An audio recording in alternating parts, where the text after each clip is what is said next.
চিকিৎসার গাফিলতির জেরে 1.5 বছরের এক শিশুর মৃত্যুর অভিযোগে তুমুল বিক্ষোভ ইটাহার গ্রামীণ হাসপাতালে। সঠিক চিকিৎসা না করে ছেড়ে দেওয়ার অভিযোগ ইটাহার হাসপাতালের এক চিকিৎসকের বিরুদ্ধে। মৃত শিশুর নাম সুফান খান, তার বাড়ি ইটাহারের চূড়ামুন এলাকায়। পরিবারের দাবি, মঙ্গলবার সকালে শিশুটি বাড়ির বাইরে দাদুর সঙ্গে দাঁড়িয়েছিল। সেই সময়ে শিশুটিকে প্রায় 15 থেকে 20টি ভিমরুল কামড় দেয়। সঙ্গে শিশুর মা প্রমীলা বিবি এবং দাদু ইদ্রিস খানকেও ভিমরুল কামড়ায়। এরপর তারা সকলে অসুস্থ অবস্থায় ইটাহার গ্রামীণ হাসপাতালে চিকিৎসার জন্য আসে। সেই সময় কর্তব্যরত চিকিৎসক শিশু সহ তার মা ও দাদুর প্রাথমিক চিকিৎসা করে ছেড়ে দেন। শিশুটিকে তারপর শিশুর পরিজন বাড়ি নিয়ে যান, কিন্তু বাড়িতে যাওয়ার পর শিশুটির শারীরিক অবস্থার অবনতি হয়। কিন্তু সন্ধ্যায় শিশুটি গুরুতর অসুস্থ হয়ে পড়লে তাকে তড়িঘড়ি ফের ইটাহার হাসপাতালে নিয়ে আসলে চিকিৎসক তাকে মৃত বলে ঘোষণা করেন। এরপর চিকিৎসার গাফিলতির অভিযোগ তুলে হাসপাতালে তুমুল বিক্ষোভ দেখান শিশুর পরিজন সহ স্থানীয় বাসিন্দারা। পরিস্থিতি সামাল দিতে ইটাহার গ্রামীণ হাসপাতালে পৌঁছয় বিশাল পুলিশ বাহিনী।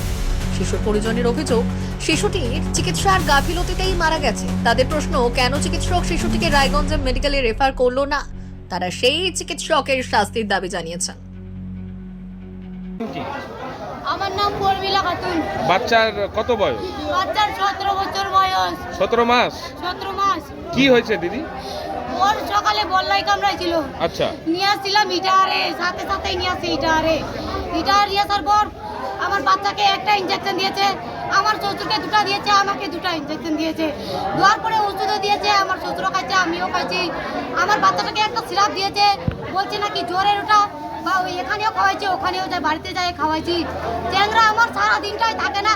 সিস্টার, আমি ডাক্তারকে যাই জিজ্ঞাসা করেছি, ডাক্তারবাবু ঠিক হয়ে যাবে তো আমার বেটা? বলছে কি যে কিচ্ছু হবে না, ইনজেকশন দিয়েছে, ওষুধ দিয়েছে, কিচ্ছু হবে না, ভালো হয়ে যাবে। সিস্টারকে জিজ্ঞাসা করলাম, সিস্টারও তাই বললো নিয়ে চলে যান, কিচ্ছু হবে না। তখনই যদি ওরা বলতো যে রায়গঞ্জে নিয়ে চলে যাও, তাহলে আমি রায়গঞ্জে তখনই নিয়ে চলে যাই। ওরা কিন্তু বলেনি যে তুমি রায়গঞ্জে নিয়ে যাও, ওরা এখান থেকে আমাদেরকে বিদায় করে দিয়েছে। কি বলছিল? কি বলেছিল? বলছে এখানে বাড়িতে গিয়ে ভালো হয়ে যাবে। আমার ওই বলেছে, সিস্টারও বলেছে, ডক্টরও বলেছে তোমার ছেলে ভালো যাবে। আমি দুজনকে জিজ্ঞাসা করেছিলাম। তো বাড়িতে গিয়ে কি অসুবিধা হচ্ছিল? বাড়িতে গিয়ে সারা দিনটাই আমার বেটা না দুধও খাচ্ছে, না কিছু খাচ্ছে, কিছু খাই না।